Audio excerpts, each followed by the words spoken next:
சொல்றான் பாருங்க. நம்பி கட்டுற கதையெல்லாம் எடுத்து போட்டு பம்பளுக்குறாங்க உடனே. அப்பவே மொட்டை மாடிக்கு போறேன்னு பேசினாங்களே, கதவு கூட திறக்கிற மாதிரி எல்லாம் தெரிஞ்சுது. இன்னும் ஆளை காணுமே.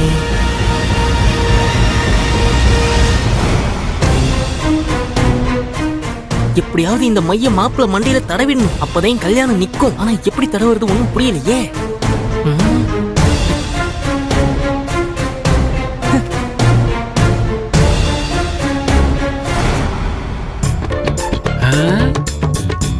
இந்த நண்டு இந்த நேரத்துல என்ன பண்றான்? போறன்னு சொன்னவங்க இன்னும் போகாம இருக்காங்கன்னா ஏதோ ஒண்ணு இருக்குன்னு அர்த்தம். டேய், ரொம்ப ஓவரா யோசிக்கிறியா? இங்க வா. நானும் ரொம்ப நேரமா பாத்துட்டு இருக்கிறேன். இங்கேயும் அங்கேயும் பம்மிட்டு அலையிற. அப்புறம் கல்யாண வீட்லயே நீ யார்ட்டையும் பேசுற மாதிரியும் தெரியல. உனக்கு என்னதான் பிரச்சனை? எனக்கு எனக்கு எந்த பிரச்சனையும் இல்லையே. உன்னை பார்த்தா நீயே பிரச்சனை பண்ற மாதிரி தானே தெரியுது.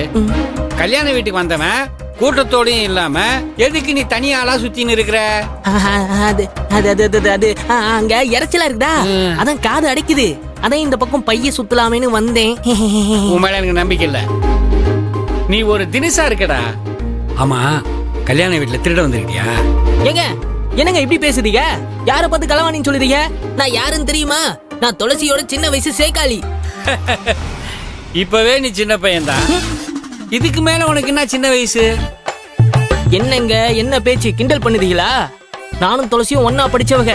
வேணும்னா அவகிட்டயே போய் கேளுங்க. சும்மா மொக்க போடாம போய் சோழிய பாருங்க, போங்க. டேய் டேய், வாடா. இப்படி பேசினா உன்னை விட்டுருவனா? திருட்டு பையன்லாம் இப்படிதான் தெனாவட்டில சுத்திட்டு இருப்பான். உன்னை நான் செக் பண்ணணும். என்னென்ன எடுத்து சொல்லு. ஏங்க யார பாத்துங்க திருடன்னு சொல்லுதீங்க? நான் திருடலாம் இல்ல, கையெடுங்க முதல்ல.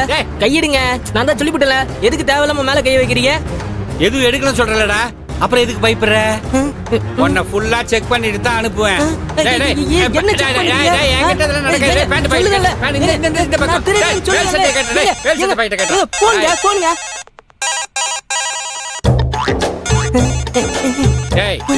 இது போன்றீங்க இல்ல, அலாரம்டா. என்ன அலர்ட் பண்ற அலாரம். உன்னை ஃபுல்லா செக் பண்றதுக்கு இப்ப எனக்கு நேரம் இல்ல. நான் அப்புறமா வந்து உன்னை கவனிச்சுக்கிறேன்.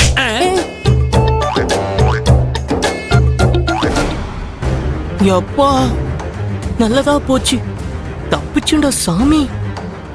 போன்ல மட்டும் மணி அடிக்கலனா மையோட மாட்டிருப்போம் போல இருக்கே. கடவுளே ரொம்ப நன்றிப்பா. இந்த மாப்பிள்ள வீட்டுக்கு நான் தான் முதல் சம்மந்தி. இப்படித்தான் என்ன தேடி வந்து பொண்ணு கொடுத்தாங்க. எப்படி ஜாம் ஜாம்னு நான் கல்யாணத்தை பண்ணி வச்சேன் தெரியுமா? நீங்க புள்ளைய பெத்தவங்க எல்லாம் செஞ்சு வச்சிருக்கீங்க. எங்க தலைவர் ஐயா பொண்ணையும் கொடுத்து இம்புட்டு செலவு செஞ்சு கல்யாணம் பண்ணுதாங்க. எல்லாம் ஒண்ணுதான். செலவு பார்க்காம நல்ல காரியத்தை எடுத்து பண்றவங்களுக்கு தான் மரியாதை. நான் அதத்தான் சொன்னேன். எங்க ஊர்ல எப்பவும் எங்க ஐயாவுக்கு தான் முத மரியாதை. இவளுங்க என்ன பேசினாலும் ஐயா ஐயான்னு விட்டு கொடுக்காம பேசுறாளுங்க. இவளுங்களுக்கு நாம யாருங்கறத காட்டுவோம். இந்தாப்பா சொல்லுங்க தாயி. ஒரு கப்பு காப்பி எடுத்துட்டு வா போ. இந்த நேரத்துக்கா? ஏன் உங்க ஊர்ல காப்பி குடிக்கிறதுக்குலாம் நேரங்காலம் இருக்கா? எடுத்துட்டு வானா எடுத்துட்டு வா. ஏன் போ. சரிங்க தாயி.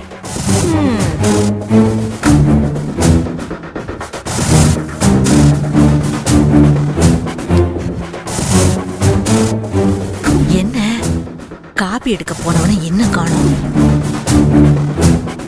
ஏமா காப்பி எடுக்க போனவன் இன்னும் ஆளை காணோம்? இதான் பொண்ணு வீட்டுக்காரங்க மாப்பிள்ளை வீட்டுக்காரங்களுக்கு கொடுக்குற மரியாதையா? இல்ல இல்ல, இதெல்லாம் சரி வராது. நான் யார்கிட்ட பேசுறமோ அங்க பேசிக்கிறேன். இருக்கு இன்னைக்கு எல்லாருக்கும். என்னக்கா இந்த அம்மா இப்படி பேசிட்டு போகுது? கல்யாண வீட்டுல சண்டை கிண்டே எடுத்து விட்டுற போகுது. என்ன செய்ய போறாவளோ, என்ன பண்ண போகுதோ தெரியல. கதவை தர. டேய் யான் பாரு. ஏய் கதவை திறடா. வழி விடு. அது சரி. அத்தை அத்தைங்கிற மரியாதை உன் மனசுலயாவது இருக்குதா? ஏன் அத்தை என்னாச்சு? இப்படி ஒரு கல்யாணம் உனக்கு தேவையாடா? அத்தை இப்ப என்ன நடந்துச்சுன்னு வந்து என்னென்னமோ பேசிட்டு இருக்கீங்க. உன் அத்தை நானு. பொண்ணு வீட்டுல வேலை செய்யறவங்க கூட எனக்கு மரியாதை கொடுக்க மாட்டேங்கிறான். இப்ப யாரு உங்களை என்ன சொன்னா? அதான் சொல்லாம செய்யறாங்களே. நான் கூப்பிட்டு கேட்டோம், ஒரு வாய் காப்பி தண்ணி கொடுக்க கூட ஆள் இல்ல. அத்தை காஃபி எல்லாம் ஒரு பிரச்சனையா? இதுக்கு போய் கல்யாணம் தேவையான கேட்டுட்டு இருக்கீங்க. தனுசு, பிரச்சனை இப்ப காப்பில இல்ல, மரியாதை. மரியாதை தான் பிரச்சனை. அத்தை மரியாதைங்கிறது மனசுல இருக்கும். யாரா இருந்தாலும் அவங்களா கொடுக்கணும், நாம கேட்டு வாங்க முடியாது. என்ன தனுஷ் இப்படி சொல்ற? இந்த வீட்ல வேலை செய்யறவனே நம்மள மதிக்கலனா நீ கட்டிட்டு வர பொண்ணு நாளைக்கு எப்படி நம்மள மதிப்பா? வேணா அத்தை, நான் கல்யாணம் பண்ணிக்க போற பொண்ணை பத்தி தயவு செய்து தப்பா பேசாதீங்க. அப்புறம் நானே உங்களை மரியாதை இல்லாம பேச வேண்டியிருக்கும். ஓஹோ, நீயும் பேசுவியா? நீ எல்லாம் சரிப்பட்டு வர மாட்ட. எங்க அண்ணன்? அண்ணே, அண்ணே எங்க இருக்கீங்க? கொஞ்சம் வாங்க. உங்க அத்தை வந்து ஒண்ணு ஆரம்பிச்சிச்சு. விட்றா, எல்லாம் சும்மா பில்டப். என்ன ரெண்டு பேரும் முணுமுணுன்னு பேசிட்டு இருக்கீங்க?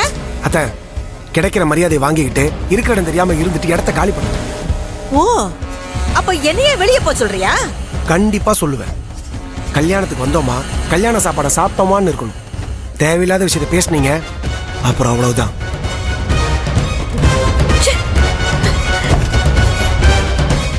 இருக்கிற பிரச்சனை இவங்க வேற தேவையில்லாம.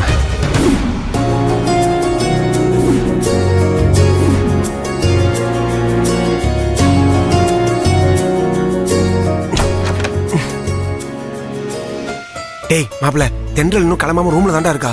அதுக்கு என்னடா பண்ண சொல்ற? துளசி தென்றல் கிட்ட சொன்னாலா இல்லையான்னு தெரியலையடா.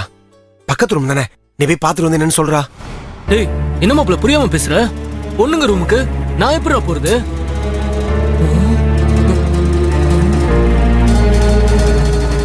மாப்பிள்ள, துளசி கண்டிப்பா சொல்லிருப்பா. உன்கிட்ட பேசணும்னு தென்றலுக்கு தோணுச்சுன்னா கண்டிப்பா அவளே வருவாடா. டேய், இப்ப என்னடா பண்றது? டேய், மாடிக்கு போறது இருந்தா போ, இல்லன்னா கம்மு நீங்க உட்காரு. மாடிக்கா?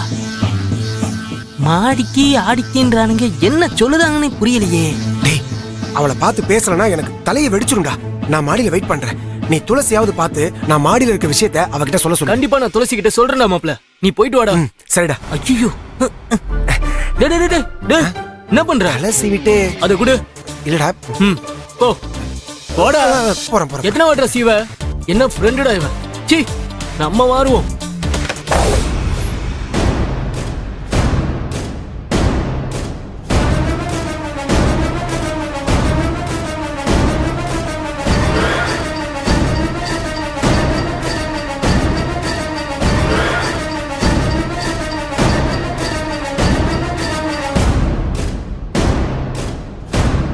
ஐயோ, இவனா?